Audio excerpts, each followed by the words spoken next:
हाँ जी, नमस्कार स्टूडेंट्स, कैसे हो सभी? I hope you all are fine. Welcome to your own platform that is great geniuses. आज इस लेक्चर के अंदर हम डिस्कस करने वाले हैं 2.2 के कॉन्सेप्ट के बारे में, क्लास 11th चैप्टर नंबर 2। इससे लास्ट वीडियो में हमने देखा था कि कैसे बेसिक क्वेश्चंस हमारे पास लेकर के जा सकता है, ऑर्डर्ड पेयर के क्वेश्चन यानी कि कार्टेशियन प्रोडक्ट के क्वेश्चन हमारे सामने वो प्रेजेंट कर सकता है।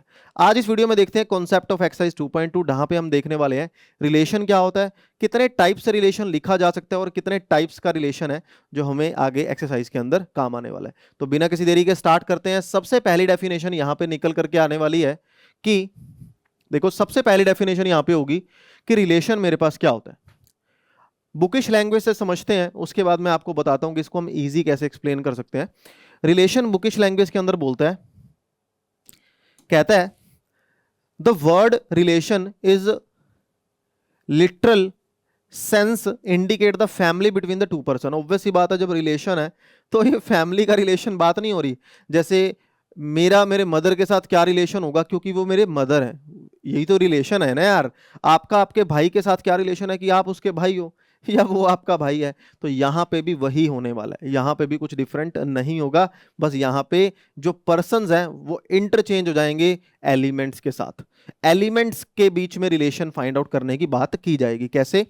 कहता है if we are considering the set of persons then there are many types of the family relationship. बहुत सारे रिलेशनशिप होते हैं, मे और may not be hold between the two person, such as is father of, is mother of, है ना।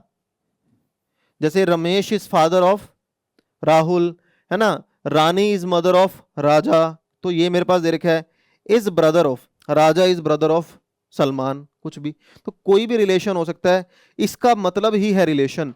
अब आप कहोगे कि सर ये ह्यूमन रिलेशन यहाँ पे मैथ में क्या एंटर कर रहे हैं। यहाँ पे मैं आपको एक चीज बताऊं कि जब भी एक एलिमेंट दूसरे एलिमेंट के साथ रिलेशन बनाएगा ना, हम बोलेंगे ये रिलेशन है। जैसे मैंने रिलेशन का एक फॉर्मूला यहाँ मेंशन कर दिया। मैं कहता हूं जो y का रिलेशन x के साथ है वो ये है कि y जो है वो x से 2 बड़ा है।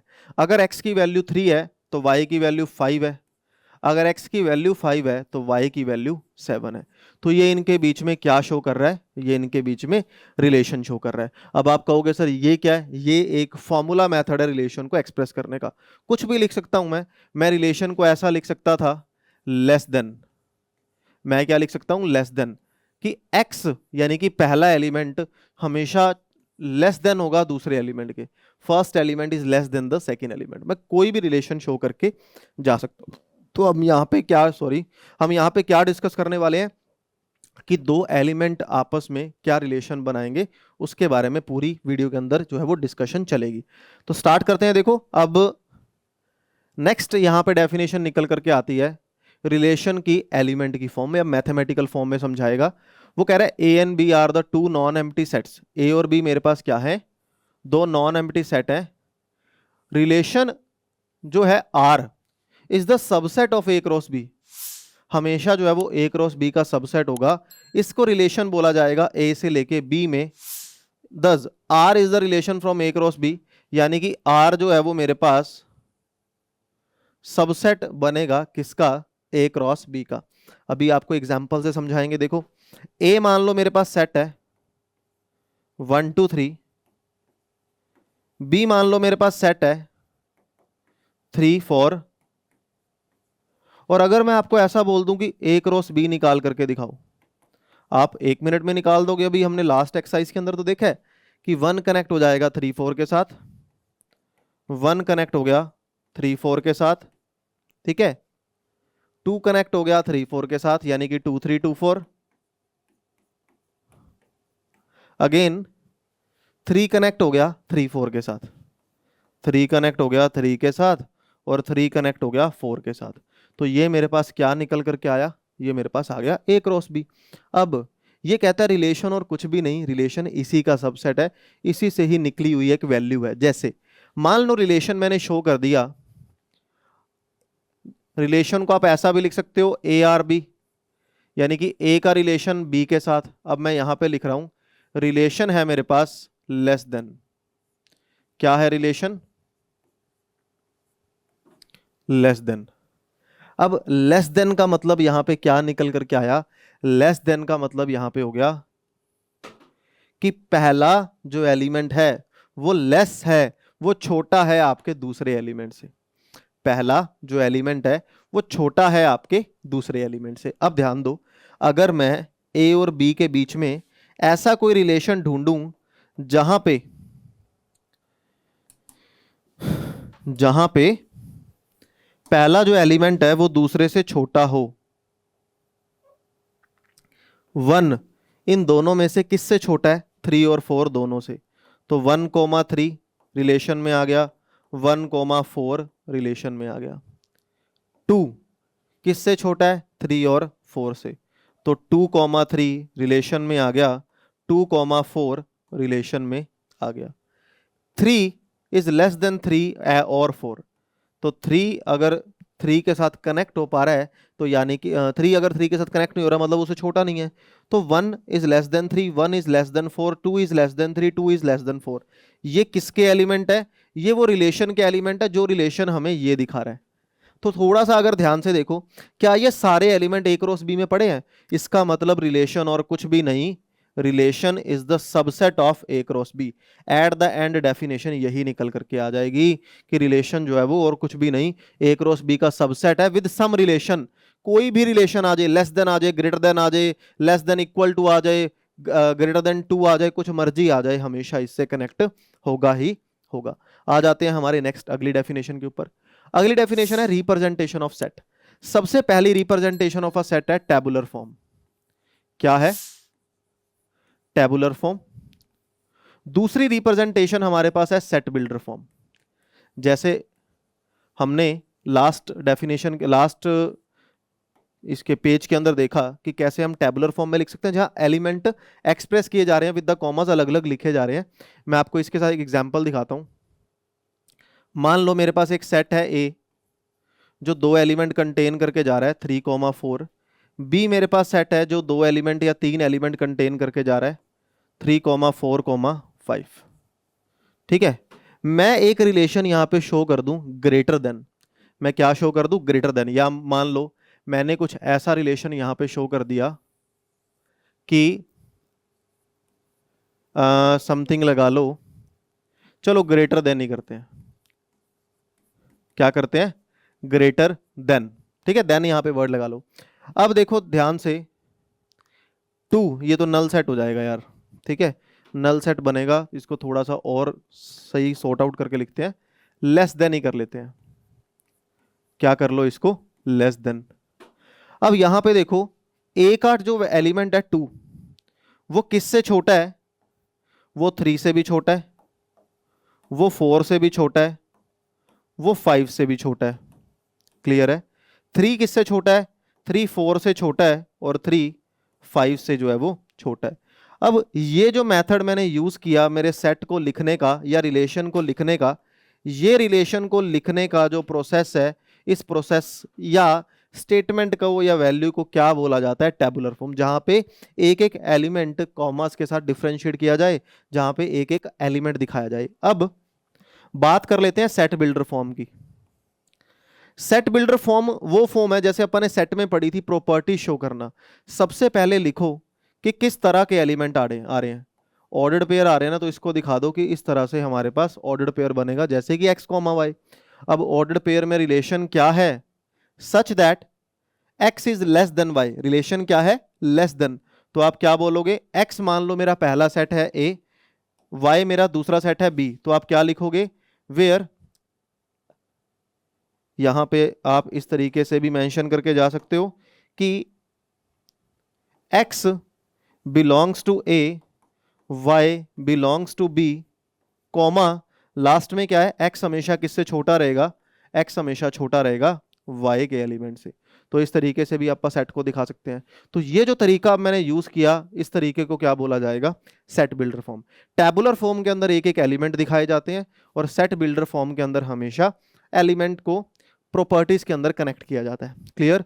तो टेबुलर फॉर्म पढ़ ली हमने, सेट बिल्डर पढ़ ली। अगला है कौन सा? Arrow diagram. अब देखो, एरो डायग्राम कहता है कि अगर मान लो एक रिलेशन ऐसा दे रखा है आपको, 1 2 2 3 3 5 और ए मेरे पास सेट था जिससे ये रिलेशन बना, यानी कि 1 2 3, 1 2 3, और बी मान लो मेरे पास सेट है 2 3 5। ठीक है, वो कह रहा है कि अगर ऐसे मेरे पास एलिमेंट पड़े हैं तो एरो डायग्राम को दिखाने का तरीका क्या है? पहले सेट के एलिमेंट कौन है? 1 2 3। दूसरे सेट के मेरे पास एलिमेंट क्या निकल करके आ गए? 2 3 5। तो यहां पे अब क्या आ जाएगा? 1 जो है वो कनेक्ट हो गया 2 के साथ, 2 जो है वो कनेक्ट हो गया 3 के साथ, 3 जो है वो कनेक्ट हो गया 5 के साथ। ये जो तरीका है दो सेट के रिलेशन को शो करने का, इस तरीके को क्या बोला जाता है? एरो डायग्राम बोला जाता है। क्लियर? ये हमने पहले भी देखा था सेट को रिप्रेजेंट करने का। डोमेन और रेंज के बारे में बात कर लेते हैं। देखो यहां पे 3 वर्ड का यूज होगा, तो मैं वो तीनों वर्ड के बारे में आपको एक्सप्लेन करता हूं। मान लो एक सेट है 1 2 3, एक दूसरा मेरे पास सेट है 3 4 5, और अगर मैं आपको बोल रहा हूं कि रिलेशन मेरे पास ये निकल करके आया, रिलेशन जो आया वो आ गया 1 3 2 4, ये मेरे पास जो है वो रिलेशन बन गया। तो डोमेन क्या होगा? डोमेन और कुछ भी नहीं, जो भी आपका आंसर आ रहा है रिलेशन का, जो उनकी इनपुट्स है, जो उनकी इनपुट है। अब इनपुट का मतलब मेरे पास क्या हुआ? 1 2। इनपुट का मतलब क्या हो गया? 1 2। यानी कि जो एज अ एलिमेंट इनपुट हमें दे करके जा रहा है, पहली पहली एंट्री हमें दे करके जा रहा है, उसको हम क्या बोलेंगे? डोमेन। रेंज मेरे पास वो वैल्यूज होंगी जो हमारे पास आंसर निकल करके आ रहा है, यानी कि 3 4। एक और वैल्यू होती है कोडोमेन। कोडोमेन होता है जो आंसर आ सकता था। क्या आंसर 3 4 5 आ सकता था? क्या 5 आया? नहीं ना। तो ये जो पूरा दूसरा सेट है उसको क्या बोला जाएगा? कोडोमेन। तो domain is the set of input, range is the set of output, and codomain is the set of possible output, या पूरा सेकंड सेट उठा करके लिख दो। अब आ जाओ अगली डेफिनेशन के ऊपर। नेक्स्ट डेफिनेशन है टाइप्स ऑफ रिलेशन। कौन कौन से टाइप के रिलेशन हमारे पास होते हैं? सबसे पहला है आइडेंटिटी रिलेशन। आइडेंटिटी रिलेशन उस रिलेशन को बोला जाता है जिसमें एक्स और वाई आपस में क्या बैठे हों? इक्वल बैठे हों। मेरी आइडेंटिटी कौन है? मैं खुद हूं। आपकी आइडेंटिटी कौन है? आप खुद हो। क्योंकि मेरी आइडेंटिटी कोई मैच नहीं कर सकता, तो क्या मैं ऐसा नहीं लिख सकता मेरे रिलेशन के अंदर अगर 1 1 2 2 3 3 इस 1 1 2 2 3 3 ऐसे एलिमेंट बैठे हों, इसको क्या बोला जाएगा? आइडेंटिटी रिलेशन बोला जाएगा। ये ध्यान रखना, आइडेंटिटी यहां पे मैं किसको शो कर रहा हूं? अगर ए ये पहला सेट है और बी ये दूसरा सेट है, और पहले और दूसरे सेट के यानी कि इनपुट आउटपुट आपस में क्या कर जाएं? मैच कर जाएं, तो उसको क्या बोला जाएगा? आइडेंटिटी रिलेशन बोला जाएगा। अगला है यूनिवर्सल रिलेशन। यूनिवर्सल रिलेशन की बड़ी सिंपल सी डेफिनेशन है, विद एग्जांपल भी करते हैं। ये कहता है कि अगर ए क्रॉस बी खुद रिलेशन के इक्वल आ गया। देखो रिलेशन बन किससे रहा है? रिलेशन तो ए क्रॉस बी से बन रहा है ना। तो जब रिलेशन खुद ए क्रॉस बी के इक्वल आ जाएगा वो यूनिवर्सल रिलेशन आ जाएगा। कैसे? मान लो ए मेरे पास सेट दिया हुआ है 1 2, बी मेरे पास सेट दे रखा है 5 6, है ना। मैं एक रिलेशन शो कर रहा हूं लेस देन। अब अगर एक बार मैं ए क्रॉस बी की बात करूं, ए क्रॉस बी में कितने एलिमेंट आएंगे? 4 एलिमेंट, 1 5 1 6 2 5 2 6। तो 1 5 1 6 2 5 2 6, यानी कि अगर इस तरीके से क्रॉस प्रोडक्ट निकाल ली। अब अगर मैं एक रिलेशन शो कर दूं लेस देन, लेस देन का मतलब है पहला एलिमेंट है वो छोटा होगा दूसरे एलिमेंट से, तो रिलेशन के अंदर क्या चीजें हमें शो करके जाएंगी? रिलेशन के अंदर 1 जो है वो 5 से छोटा है, 1 जो है वो 6 से छोटा है, 2 जो है वो 5 से छोटा है, 2 जो है वो 6 से छोटा है।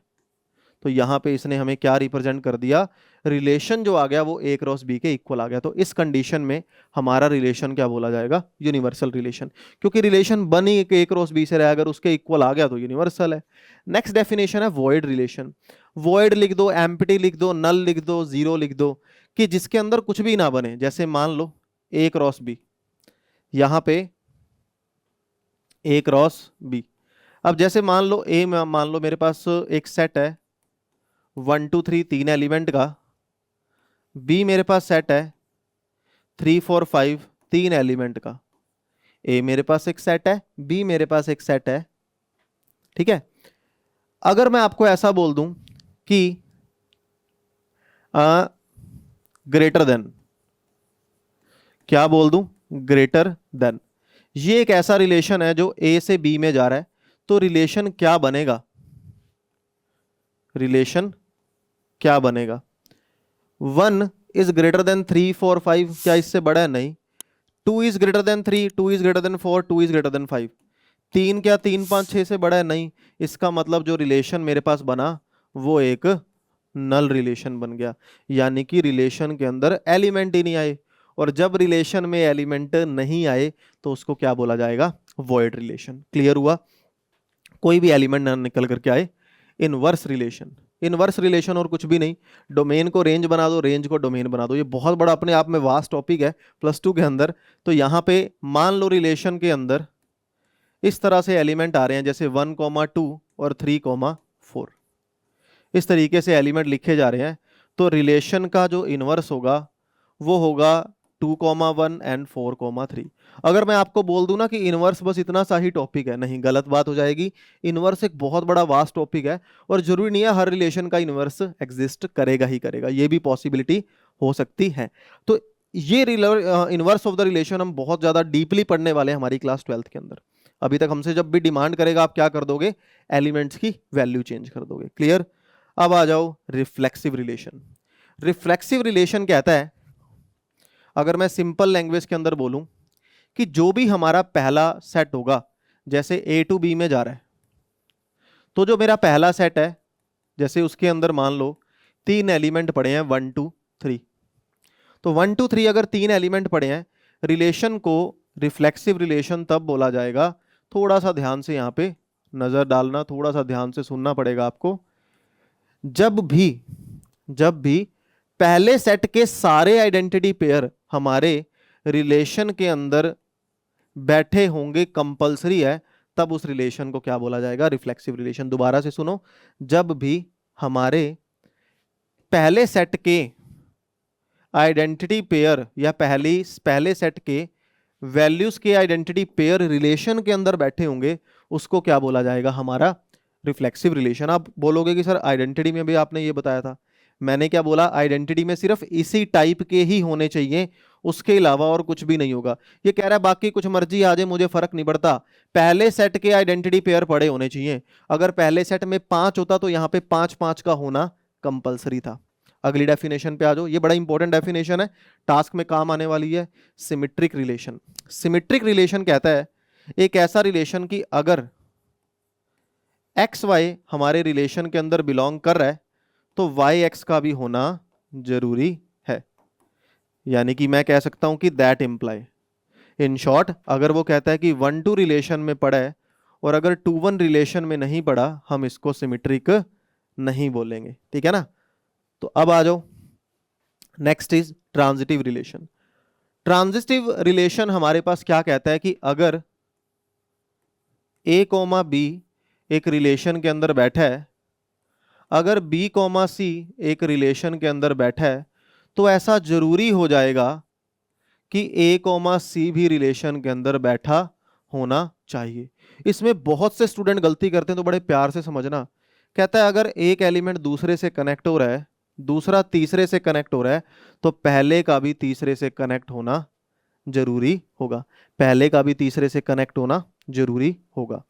अब यहाँ पे बहुत से स्टूडेंट इस चीज में गलती करेंगे। मैंने एक रिलेशन लिखा कुछ ये, मैं कह रहा हूं कि क्या ये ट्रांजिटिव है, आप कहोगे है, मैं कह रहा हूं नहीं, आप कहोगे नहीं है, मैं कहूंगा है। क्यों? मैंने क्या बोला, 1 2 2 के साथ कनेक्ट हो गया, क्या 2 किसी के साथ हुआ? नहीं ना। तो पहली 2 कंडीशन जब सेटिस्फाई नहीं हुई, तीसरी पे जाओ ही मत। वो कह रहा है इसका भी होना जरूरी है, इसका भी होना जरूरी है, तब जाके इसका होना कंपलसरी है।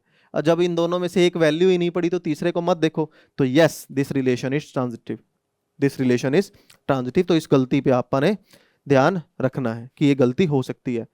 Total number of the relation, जब भी 2 सेट के बीच में नंबर ऑफ द रिलेशन की बात होती है, मान लो ए मेरे पास सेट है जिसके पास ये 2 एलिमेंट है, बी मेरे पास सेट है जिसके पास इस तरीके से मान लो 3 एलिमेंट पड़े हैं। जब भी आपसे वो बोलेगा इन दोनों सेट के बीच में कितने रिलेशन बन सकते हैं, हम वहां पे फॉर्मूला यूज करेंगे 2 रेज टू पावर mn। क्या फॉर्मूला यूज करेंगे? 2 raise to power mn, where m is the number of the element of first set, n is the number of the element of second set. तो हमेशा इसके अंदर कितने relation बन सकते हैं? 2 रेज टू पावर 6। तो इस फॉर्मूला को हम लोगों ने ध्यान रखना है। अब तो आज की इस वीडियो के अंदर अपन ने क्या क्या चीजें पढ़ी, एक बार फटाफट से गो थ्रू कर लेते हैं, है ना। क्या क्या चीजें हमने देखी, किस किस तरीके से हमने समझा। तो आज के इस लेक्चर के अंदर अपन ने देखा कि रिलेशन क्या होता है। जैसे माँ बेटे का रिलेशन है वो एक रिलेशन है, ऐसे ही 2 एलिमेंट का रिलेशन होगा तो मैथमेटिकल रिलेशन बोला जाएगा। रिप्रेजेंटेशन ऑफ अ रिलेशन, पहला अपन ने टाइप पढ़ा टेबुलर फॉर्म, फिर पढ़ा सेट बिल्डर फॉर्म, फिर पढ़ा एरो डायग्राम, और डोमेन और रेंज हमने सीखी, कोडोमेन भी देखा कि क्या होता है। टाइप्स ऑफ रिलेशन, जहां पे सबसे फेमस टाइप क्या है? आइडेंटिटी रिलेशन क्या होता है? जहां पे 1 1 2 2 3 3 सिर्फ इसी टाइप के एलिमेंट पड़े हो। यूनिवर्सल, जहां ए क्रॉस बी खुद रिलेशन के इक्वल आ जाए। थर्ड, वॉइड, जहां रिलेशन एक नल रिलेशन बना करके जाए। इनवर्स, डोमेन को रेंज बना दो, रेंज को डोमेन बना दो। रिफ्लेक्सिव, पहले सेट के सारे आइडेंटिटी पेयर का पड़ा होना जरूरी है। सिमेट्रिक, अगर 1 2 पड़ा है तो 2 1 भी पड़ा होना जरूरी है। अगर 1 2 पड़ा है 2 3 पड़ा है तो 1 3 का होना भी जरूरी है। Number of relation 2 raise to power mn, where m is the representation of number of element of first set, n is the representation of number of the element of second set। Clear? तो आज की इसकी video के अंदर जो भी हमने चीजें देखी, 2.2 के कॉन्सेप्ट के बारे में बात की। In the next lecture we will discuss about the different numerical जो हमारे 2.2 से बन करके जा सकते हैं। तो आई होप आज की वीडियो के अंदर बहुत प्यार से, बहुत अच्छे तरीके से आप सभी को सारी चीज़ें समझ आई होंगी। वीडियो अच्छी लगी है तो वीडियो को दोस्तों के साथ शेयर करेंगे, फ्रेंड्स के साथ शेयर करेंगे। तो मिलते हैं अगले लेक्चर में, कुछ नया सीखेंगे। Have a good day to all of you. Bye bye bye.